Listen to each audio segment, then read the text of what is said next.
بسم الله الرحمن الرحيم. القارعة ما القارعة وما أدراك ما القارعة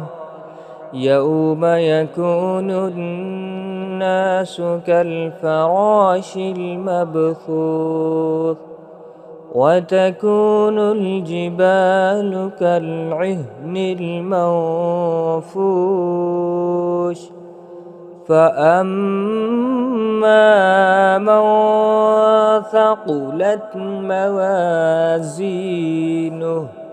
فهو في عيشة راضية